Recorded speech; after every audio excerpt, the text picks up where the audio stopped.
What is going on, everybody? Is the Icebreaker here. I'm back with another video for today, and this time we got some NBA play-in tournament predictions because the postseason in the NBA is right around the corner. So normally a lot of my content is NHL based, but I am a pretty big NBA fan myself as well. So I wanted to give you guys quickly my play-in tournament predictions. This could be a very quick video just going over the 8 teams participating in that play-in tournament for those 7th and 8th seeds in the Western and Eastern Conference respectively. Now, because all these teams are so close together, I feel like the play-in tournament is going to turn out maybe not quite as most people expect. I think it's going to be a little bit of a wild race for those last 2 spots. But having said that, I am going to bring up a couple stats, try to support my argument, and give you guys my predictions. So without any further ado, let's get right into it. So kicking things off, I'm going to start with the Western Conference and preview this 9th seed New Orleans Pelicans and the 10th seed Oklahoma City Thunder in this first play-in game here. These are 2 teams that finished not anywhere close to where I expected. I expected both teams to not even be in the play-in tournament. Obviously, the Thunder, I thought they were rebuilding. So if this is this absolutely bonus time for them being in the play-in tournament, regardless of what happens with this game, I think this is a successful season for the Thunder. As for the New Orleans Pelicans, I mean they're a lot better than they were last year, obviously, because they were I think only a 36-win team if memory serves correctly. But no Zion Williamson. He missed quite a bit of time once again.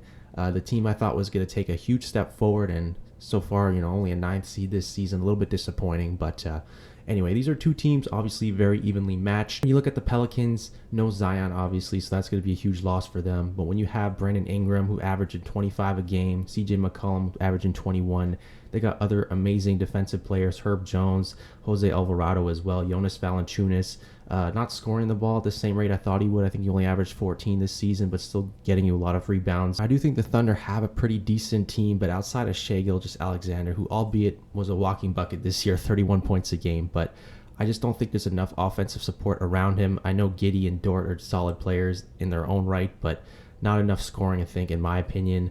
I will mention Jalen Williams, underrated rookie season. He averaged 14, 5, and 3, 52, 36, 81% shooting splits.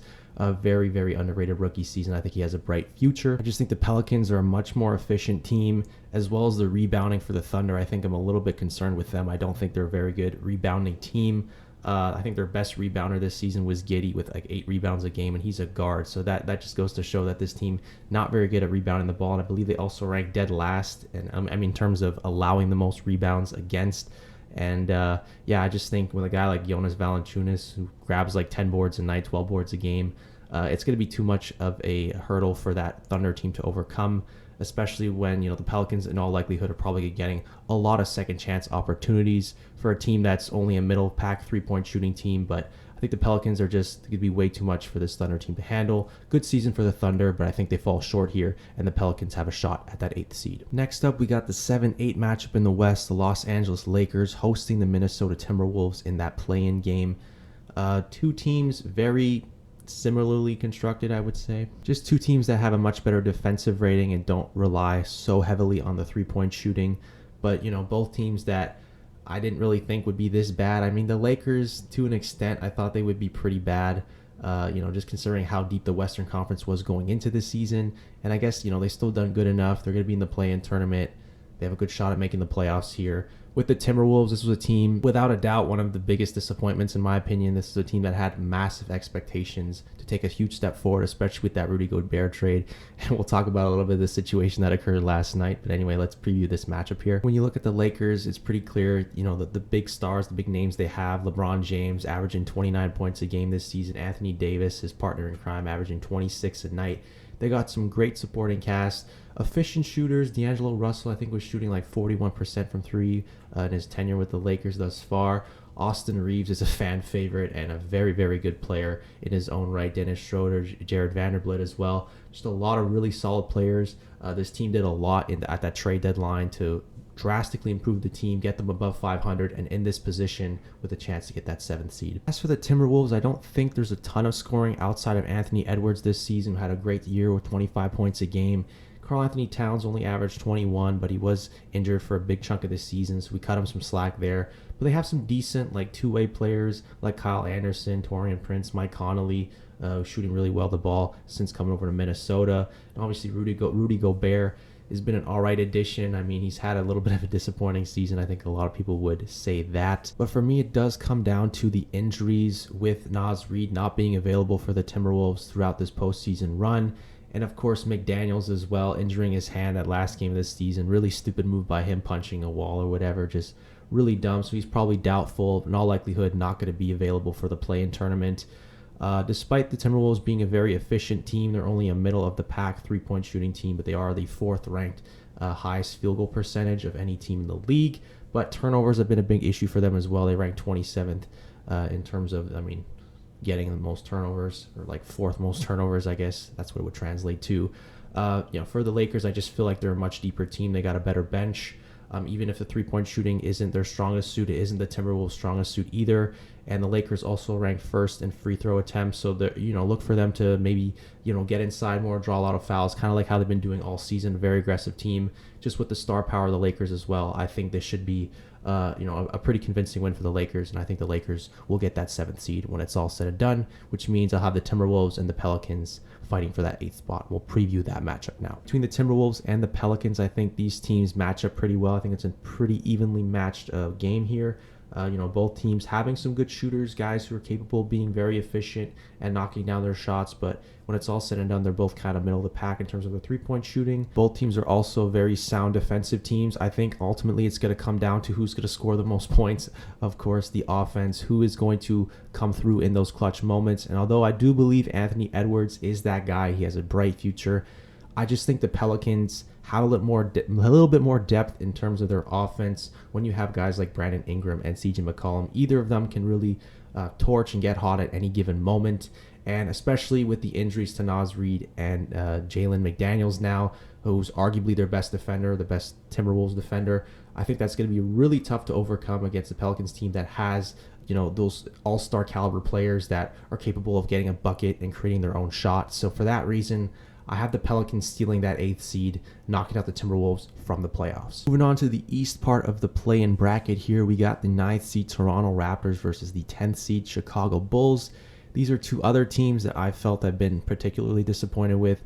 In particular, the Toronto Raptors, I thought they'd be a little bit better, but I think a lot of people had them, both these teams, in the play-in range anyway, in the 7 to 10 range, something like that. So I guess having them finish 9 and 10 isn't a huge surprise, but I definitely think the Bulls are a much better team than being 40 and 42, and I thought the Raptors would be above 500, not just a 541-41 club. So two disappointing teams duking it out here for the chance at the 8th seed. This is clearly a matchup that defense is the strong suit for both these clubs. You look at the Toronto Raptors, they have the 12th ranked defensive rating and 4th in terms of opposition points against, as well as the Chicago Bulls, who rank 5th in defensive rating and given up the 7th least points in the NBA this season. Now, my heart is telling me to give this matchup to the Toronto Raptors because they are my favorite team and I want to see them do well and have continued success in the NBA.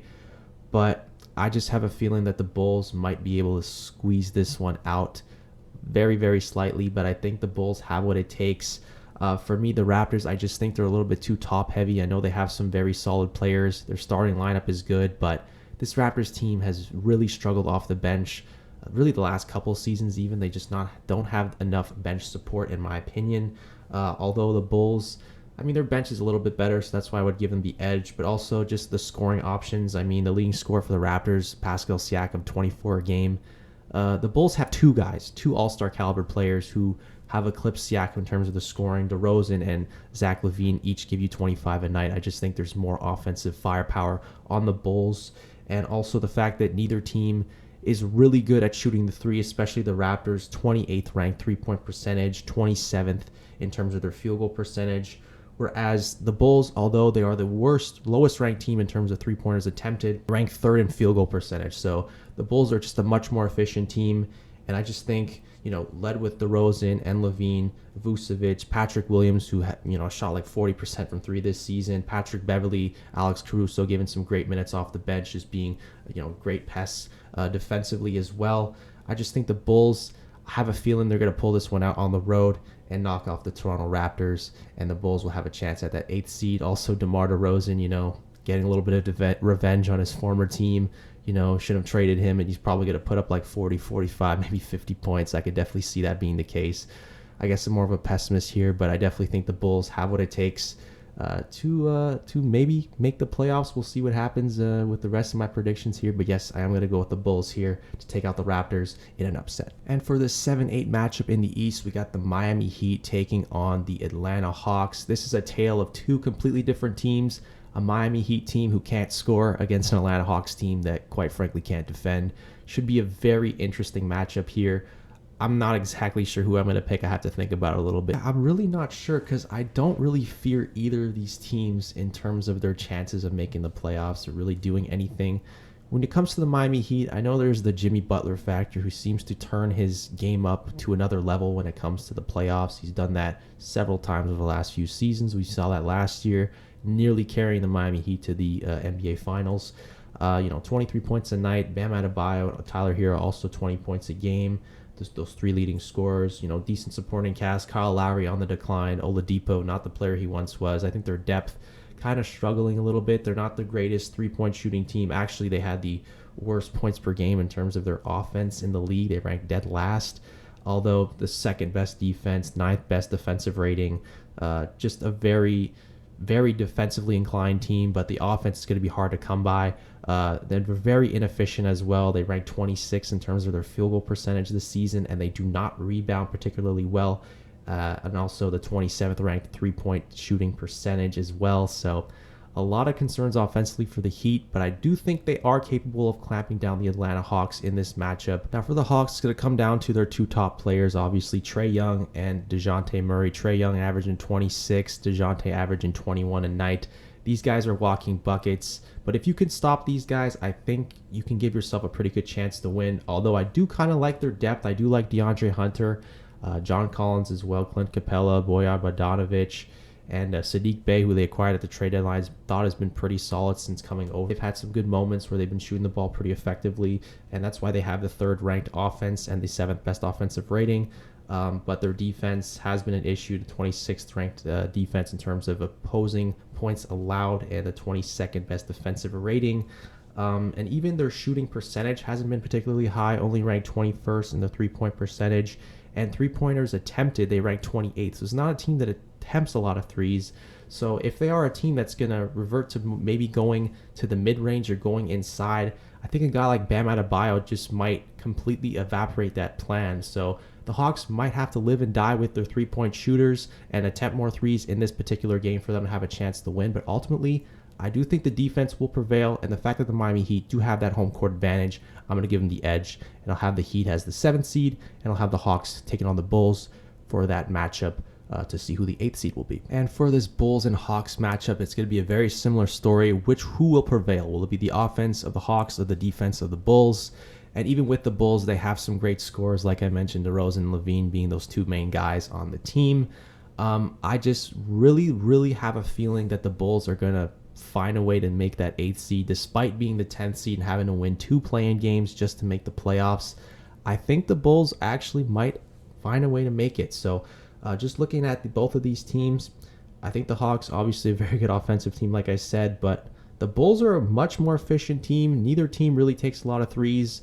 So if it comes down to the mid-range game, DeMar DeRozan is the guy, quite frankly. I mean, he's just on another level. I think he's more efficient, obviously, than Trae Young and DeJounte Murray in particular. And Zach LaVine can shoot the lights out at any given moment. I just think if those two players in particular can come through in a road game in Atlanta, I think they have what it takes to winning. And I just think the defense is just much better, obviously, on Chicago to clamp down some other guys. If you could stop those two top players, I think they give themselves a good chance to win. So I think the Bulls are going to take it in upset fashion. I have a 10th seed coming out and getting that 8th seed, so they'll be taking on the Bucks in the first round, in my opinion. There you have it. Those are my play-in tournament predictions for these upcoming play-in tournaments starting tomorrow on Tuesday, April 11th.